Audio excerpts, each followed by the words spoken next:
Okay. Um, I think most of you probably here already know Chris.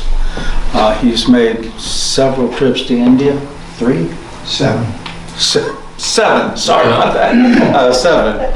But if I could share something personal about Chris, you know, I've known him for, I don't know how many years, but a long, long time. Certainly as long as I've been in Unity. And Chris is the kind of person to me that, especially when I first met him, and as time went on and I knew him through Oneness Blessing and his speaking, that his whole demeanor, his whole presence, and in particular to me, the tone of his voice, much less the words and the message, really kind of reminded me, I mean, I'm from the Catholic Church, but of what I would have imagined Jesus to sound like, really. I mean, because he has the authority, but it is so quiet and gentle and kind and loving. I can't say enough about him. He's amazing. And so we're going to go through a few, or you're going to go through the slides, or do you want me to go through them? I'll go through them, I think. Okay, so this is the first slide, right? And I'll go ahead and... Yeah. Go ahead and introduce him. Thoroughly researched and thoroughly rehearsed. Don't worry. There you go. Right. So anyway, without further ado, we'll go ahead and introduce Chris and thank him so much for his program.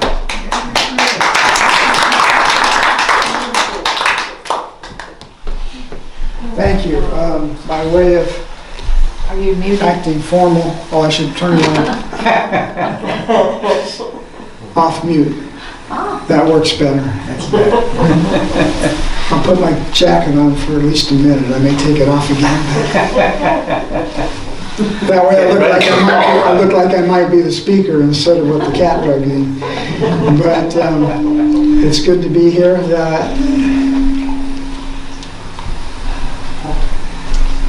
Hi. I'm going to echo apparently. But it's good to see all of you here, and it's an honor, even though you heard why I'm doing it. Jeannie, Russ, and Beverly are out of town. So you're left with me. You got it, yeah. But no, it's really an honor to be able to speak to you today. And let's take just a moment. We're going to start with a real brief kind of meditation. If you're willing to close your eyes, it'll be a silent meditation, maybe a little blessing involved.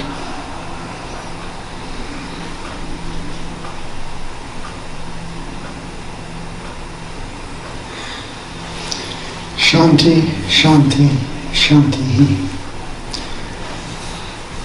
As most, maybe all of you know, that means peace. Shanti is peace. So, very nice. We're going to talk today a little about India, and I have been thinking of something I wanted to talk about, so we're going to try to tie the two together. As we mentioned a little while ago, I've been to India a few times, and this time was extraordinary. The goal, I gotta remember not to wander too much. If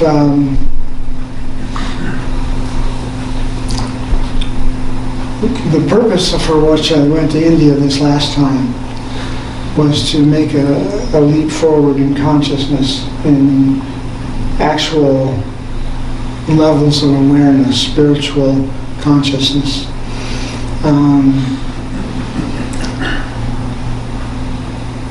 Moving into an enlightened state is the goal. And because that was the goal, it was not an easy course. It was pretty, pedal to the metal. And the purpose was to help us to become more awakened or enlightened. And in so doing, it helps the planet. Their goal is to bring about 80,000 people into a state they call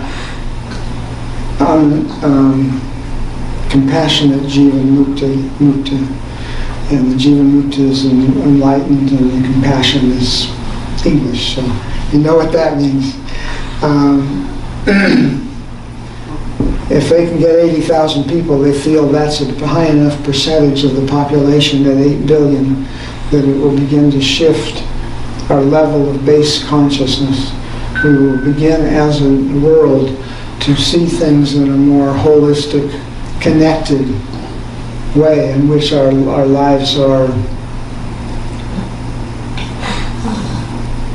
fun, meaningful, not suffering. Now, I'm going to say this is interesting to me, but they are defining enlightened, or an enlightened state, as one in which you're not suffering. And to understand that a little better, you have to know one of the basic concepts that Krishnaji, who's the new leader, I realized I didn't have a picture of them. Krishnaji and his wife Pritaji took it over from Anu Bhagavan a few years ago. They were given it was given to them. They're still doing, Anu Bhagavan still have their own smaller organization, because they affected people so beautifully and so much that many people wanted to stay with them and to be involved with that. So Krishnaji has this rather simplistic sounding idea that we are in just two states. We are in the state of suffering, or in the state of non-suffering, which is also sometimes called a beautiful state. Now, a lot of us think, I'm not suffering, I'm fine. In America, we have it's kind of an ethos that even if we're suffering, we're going to say we're not, and we're going to try to pretend we're not. But it's the reason we're such a entertainment, for example, and we're an entertainment world and culture. Go to any waiting room, as I've been doing way too often lately, and you will see people on their phone. No one is just sitting there. No one is just experiencing that moment. They're bored. They want to do something. Not that I'm necessarily sitting there either. I may be doing something on the phone myself. But it's an interesting reality that we are suffering a great deal.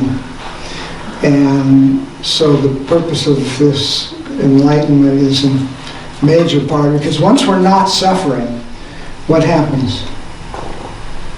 When we're not suffering, all those blocks to the truth of who we are, the unity of who we are, the oneness of who we are, that all comes to the front, and we begin to feel and express and live in a beautiful way.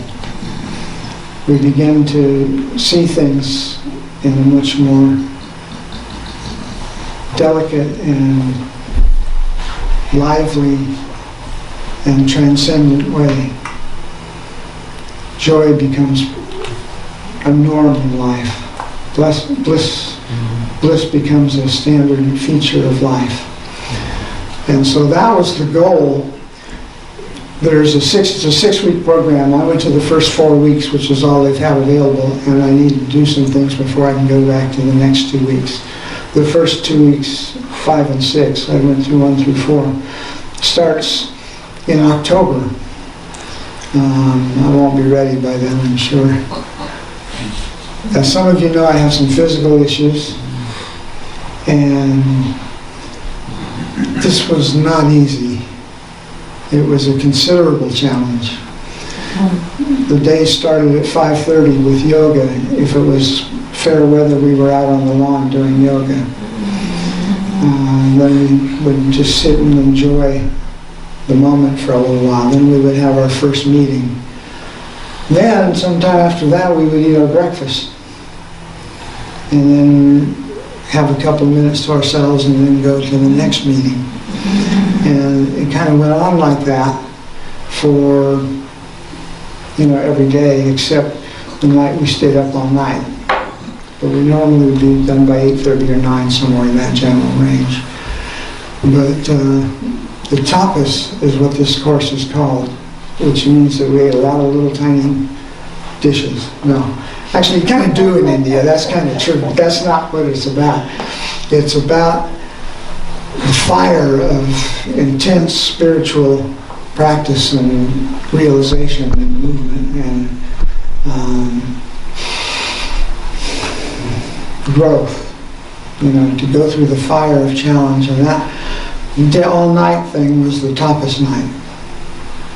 That's when we were up meditating and doing processes basically all night. They gave us a few minutes to lay down a couple of times. One time was very short, but and the next day they were very generous. We were up in what's called the Nirvana campus, used to be called the Forest campus, which is a beautiful outdoor setting, and we were in a pavilion, just roofed for the night, and which was good because we had some pretty heavy rainstorms. So that was lucky. But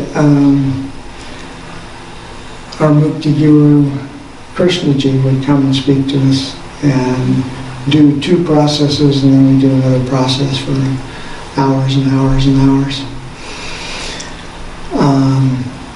But the shift was amazing. We worked on releasing those things that take us into suffering. And essentially the goal was to get us to a point where if suffering comes in, we can move it out very quickly and easily. And that's been the case, especially since I came back. And the beauty of it is, the more you do that, the deeper you get into your awakening, the more enlightened you become. So I've been very grateful, because most of the time, if any of you have had this experience, just look inside and see. You go to some spiritual workshop or some self-improvement workshop, you come back, you feel great, suddenly you're up here. You come back and then it just kind of, sometimes it goes like this. Especially when you get back and people that you live with or know or are close to you start going, you're not acting the same way you used to. You're not supposed to do that. You're not supposed to be different. You're supposed to be like you were. Back in the box! That happened to me more than once. So to come back and find that it gets better and better is, okay, it's sweet. It's very sweet. Can you hear me okay? Okay. Sometimes I don't project as much as I should, and I'm having trouble staying hydrated, so forgive me.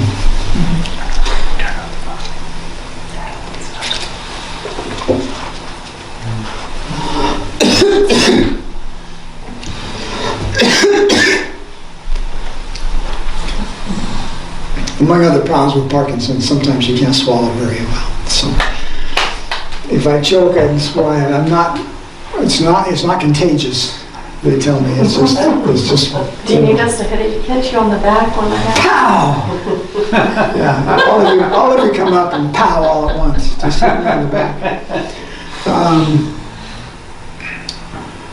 Okay, we have some slides of ACOM.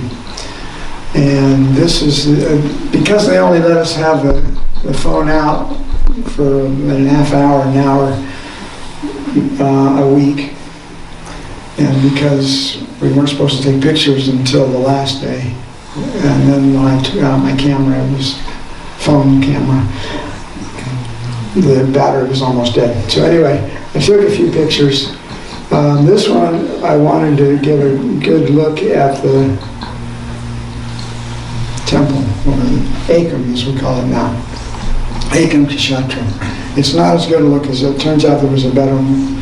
But also I wanted to point out that people were extremely supportive,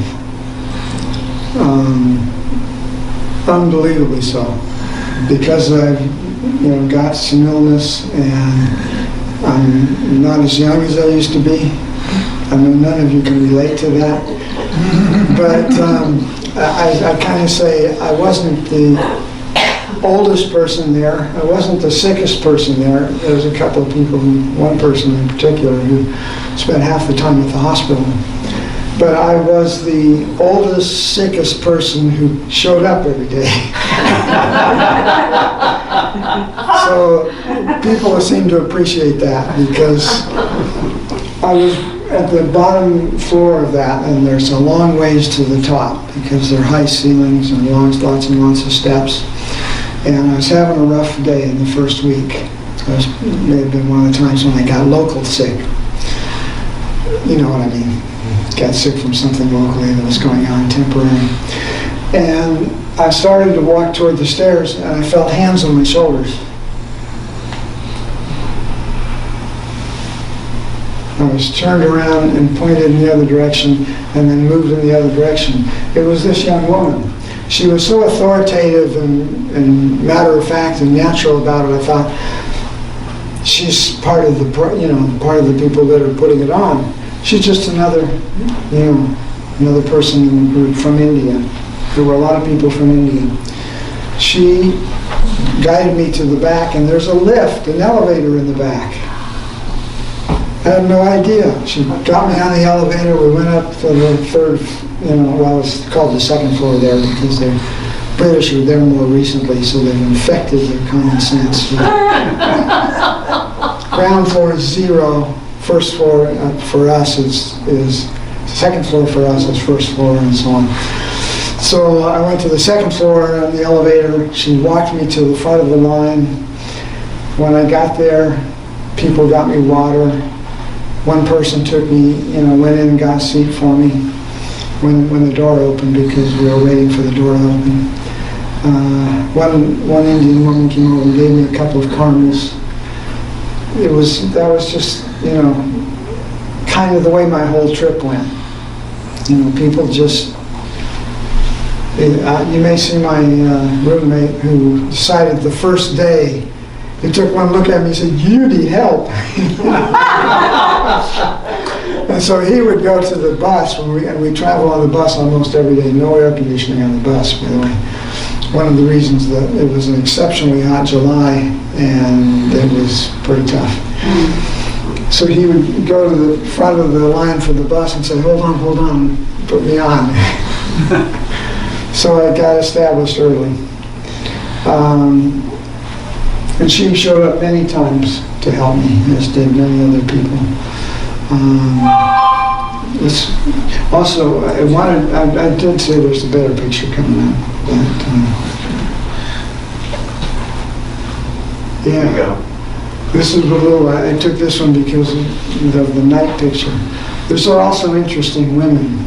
The one on our left with the white hair is an emergency room physician, which was nice to know that she was there. Not that we ever got sick, you understand, but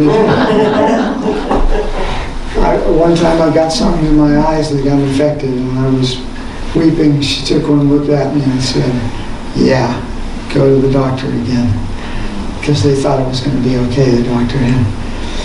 The other woman was a food writer in New York City, and among other things, and she's also a mountain climber.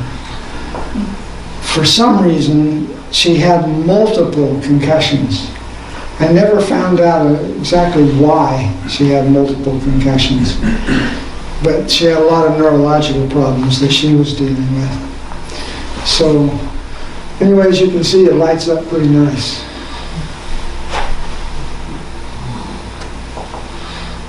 Okay. These are a lot of my roommates.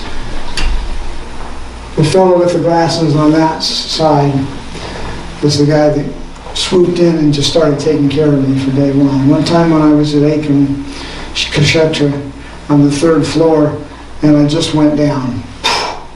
Couldn't even get up to leave, so they brought me a wheelchair, wheeled me down, took me to the doctor who was on the 1st floor, the ground floor of my dorm, and I was living on the 3rd floor because that's where the males were, and I'm a male. That's why.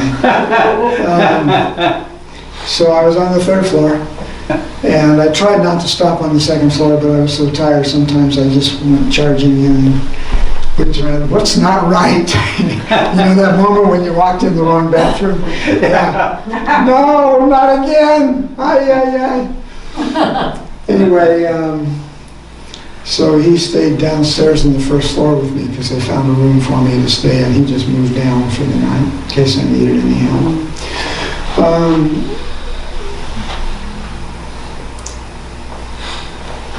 One of the things that I want to talk about is judgment.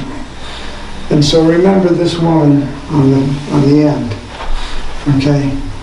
Because I'm going to talk about her later, but she's on the picture now. That wasn't what was next. Oh, those are together. Yeah, okay. Yeah, there's my savior. The young fellow over there, Joey, he was also my roommate when I first got there in the hotel. So, a lot of relationships. This fellow on this end, he looks like a redneck. Well, he is a redneck.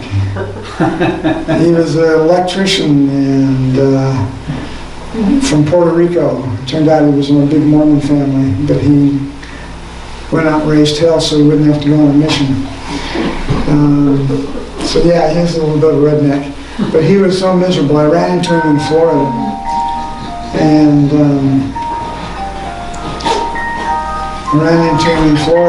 at a meeting, an event before this, where I went to go to see if I had a chance of being able to make it. This is the 3rd time I applied. First 2 times they accepted me, but I realized I just couldn't do it at that point. I hadn't reached a point where my health would not allow me to. So I went this time to this 4-day thing with Predigy, and he was really a neat guy. I got to know him a little bit there, and he ended up in the bed next to me. So, let's go to the next slide because we need to keep moving.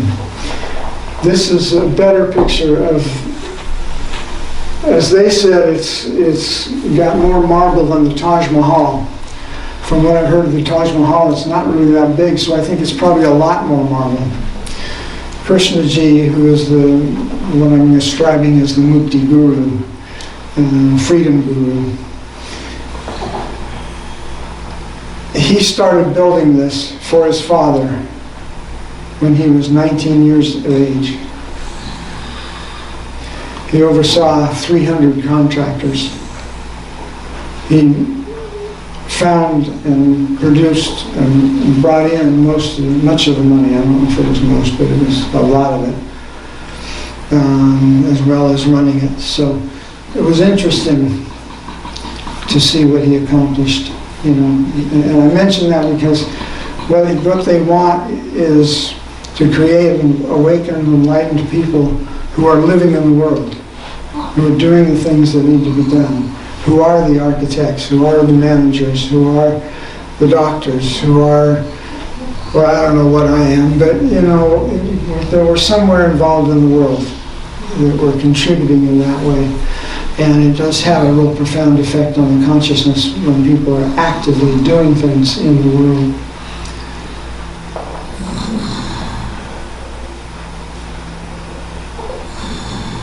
I think it's beautiful at night.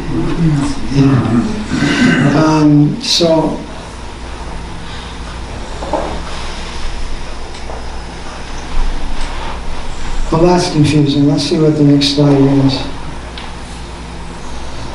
This is last week's. Jeannie sent me the PowerPoint, so it's as she sent it. It's cool.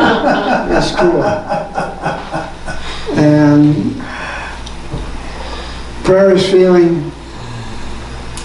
This is the last mode of prayer. Heard is the teacher, wisdom is the lesson. And we often think about suffering as being noble or good. Suffering when we're in it is not either of those things. The fact that we endure it is a testament to our human strength and maybe our connection to the divine.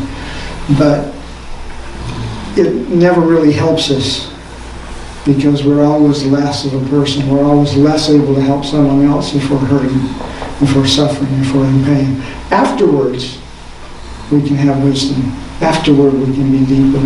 We can be more empathetic and so forth. The third secret blessing is the release. Fourth is beauty is the transformer and creates your own prayers. So that was a little touch back to last week, which was very good. We're not going to do this yet, but I'll bring it up. And we have to click on something. Not yet. I'm going to yell at you in a minute and see if you can pick this. Because I will ask you to pick this. Yeah, you just gotta with timing. You know, it's that tremendous rehearsal time that we put in. It makes it so nice. I was gonna stay up and get some things, ironed out in my talk. What I managed to do was sleep a lot on the couch and on the floor before I went to bed. I mean, a lot. And then I had to bed at 4:15, got up at 5:45. But I did get more sleep than that.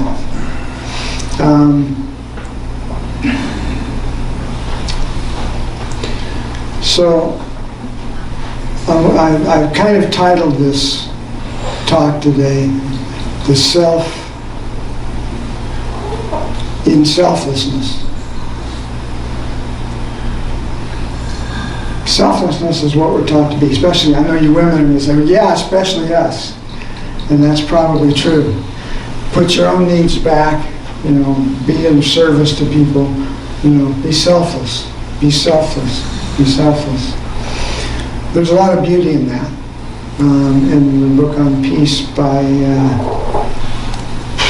I'm just going to double check so I can remember the names, but the Dalai Lama and a bishop in Africa, I think.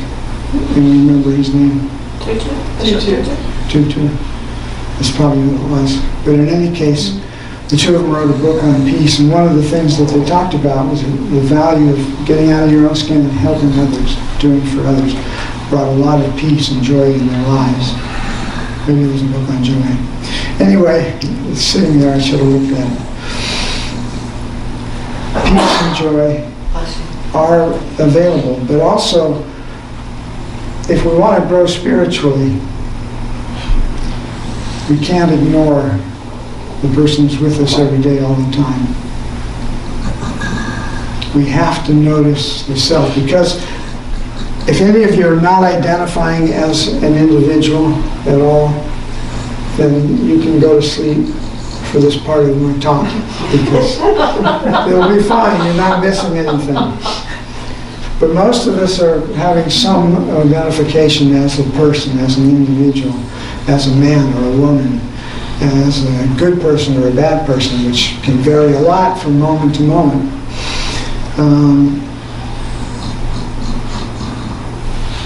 Paying attention to ourselves is also how we suffer, because we're defining suffering as not what happens to us. You're never going to get to the point where there's no problems and no disappointments, nobody ever lets you down, you never get sick, you never, sorry, it's not going to happen. Chances are, this is just a long shot, I don't want to upset any of you, but just to kind of toss it out there. Most wonder a little bit, oddly, it's because of my Parkinson's, I get a little dizzy sometimes. So the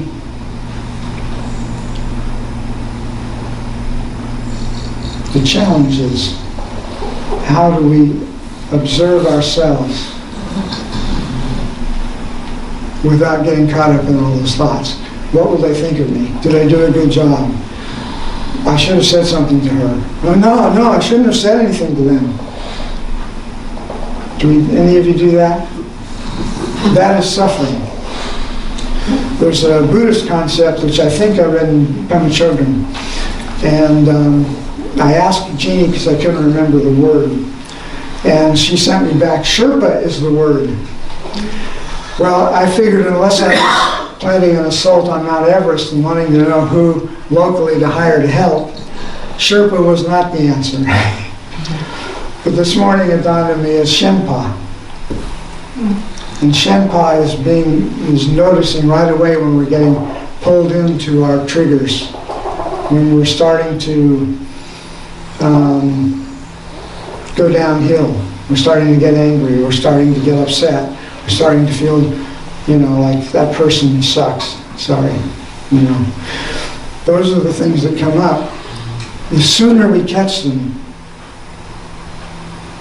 the easier it is to deal with them.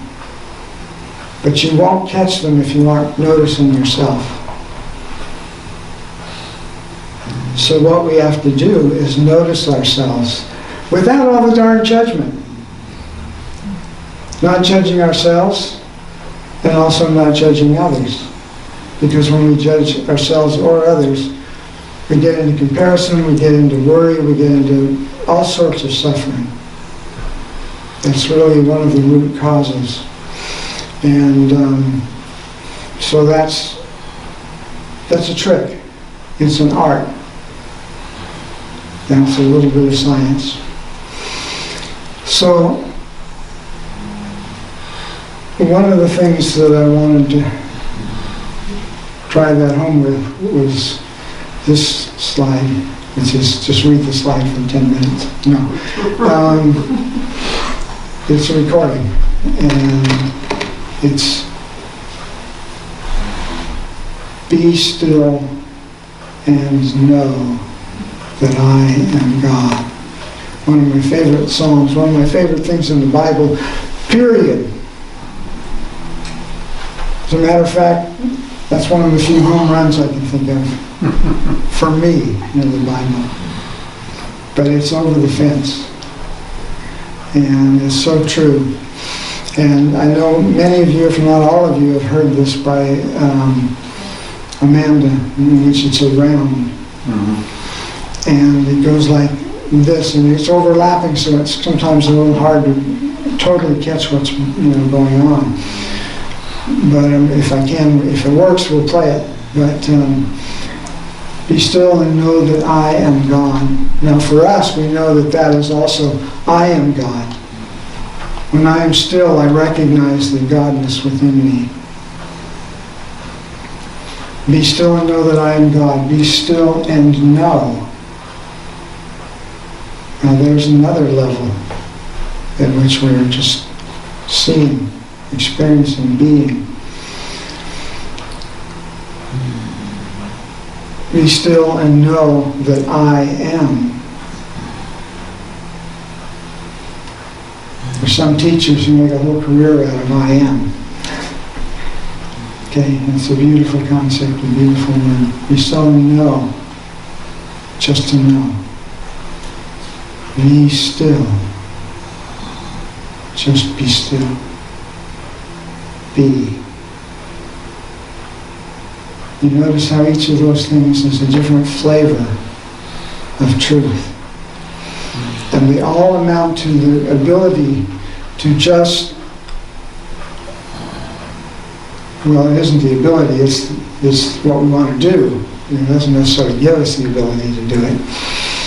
But it's what we need to focus on, is just being still and so forth. Because that allows us to be in a non-judgmental, observant place where we can Sherpa. We can get our guides hired for our trek up the mountain.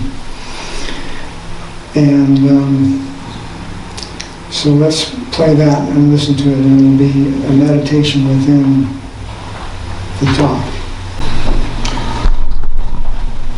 I wanted to play that for a couple of reasons. One of them is because it kind of punctuated gave it more oomph than me just saying it. But also because it's about energy.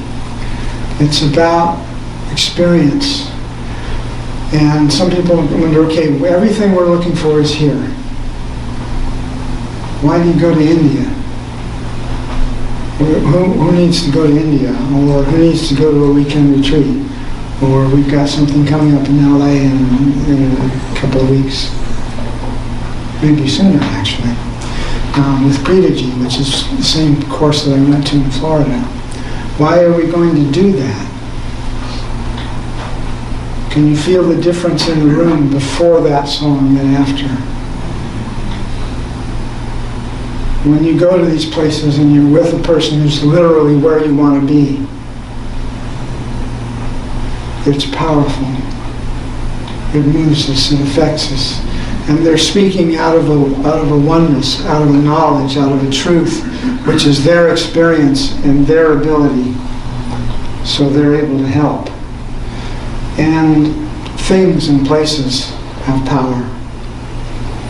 The Ekam Kshatra has power.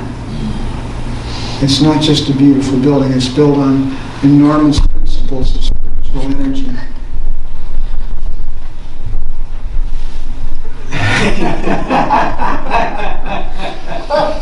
And it's built in a certain place for a reason.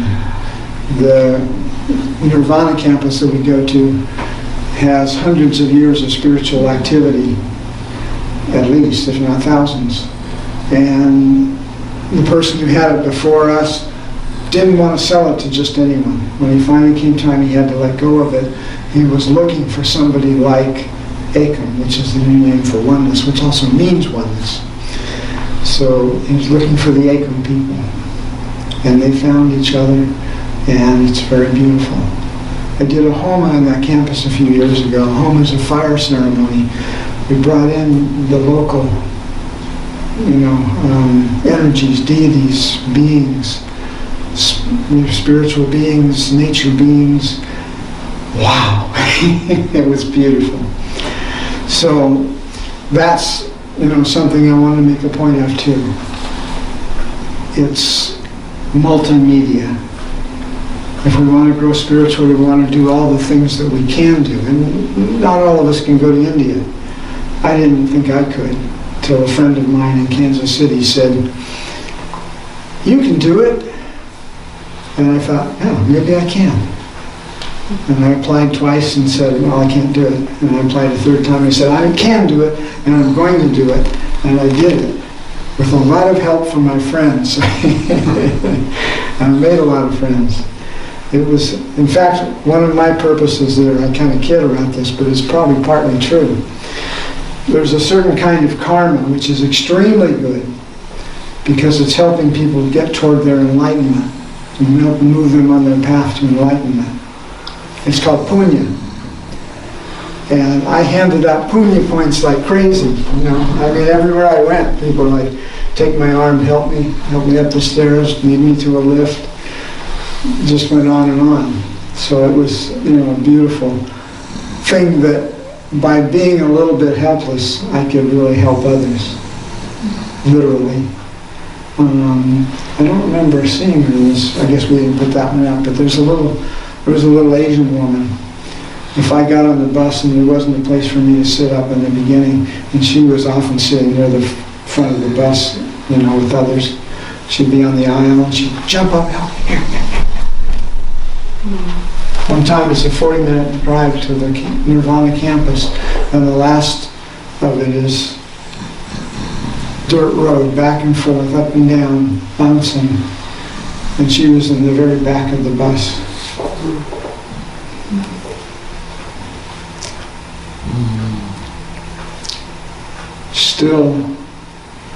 Still reaches me. I made it quite a while before breaking down today, so yeah, I guess. But it's just so many things like that. They're so beautiful. And the medical people that helped me, and it was a beautiful experience on so many levels. And to be around that kind of love and that kind of support was in and of itself a beautiful thing. And people came up to me all the time and said, you inspire me. I don't feel like going to a meeting, and then I look at you and I go, I gotta go, okay? I couldn't very well quit. I was hung by my start, I was like, you aren't going anywhere. Because I could have left after 2 weeks, and it would have been a rough 2 weeks, and I thought, well, I'll feel better the next 2 weeks. The first 2 weeks were like this. The last week physically I was like this. I just, fell off the edge. But it was beautiful. And I would do it again, maybe not tomorrow. Maybe give myself a little more time to recoup. But when I came back, we had, and some of you received it, the ability for 28 days to give something called the Acom Siddhi. Now, Siddhi, S-I-D-D-H-I, is a spiritual gift or power. I used to do a lot of the transcendental meditation. But it was to give people an experience of enlightenment. And 28 days, so I was invited to Kansas City. I had a kid near St. Louis, and I had a couple of kids and their families, about all these families that I wanted to give the opportunity to in Utah. So I made a 2-week trip to St. Louis, Kansas City, where I did a couple of meetings, and then Utah. Well, I managed to do my kids and my son's wife. The rest of my family kind of went, "Oh, Grandpa, you're such a weirdo." But that's okay. And we did an event that turned out, it was just spontaneously happened in Park City. A whole lot of people who just went through a sound bath in a wellness center. And I gave them all blessings. This city is what I was giving them, not a regular blessing, for enlightened experience. And it was a beautiful, beautiful time. And when I announced that if I fall on you, it's because I have Parkinson's, there was kind of this subtle ripple through the room. Because it turns out that the doctor, part owner, with his wife of the wellness center and centers, specialized in holistic Parkinson's disease treatment. So he gave me his book, and I'll be getting back to him. Anyway, that was one of those little, oh, okay, I'll take that. That was beautiful. Well, I'm running a little long. I was worried I was going to be nothing to say, so I'd be short. As it is, I've probably left out a lot. But I appreciate your attention. Thank you.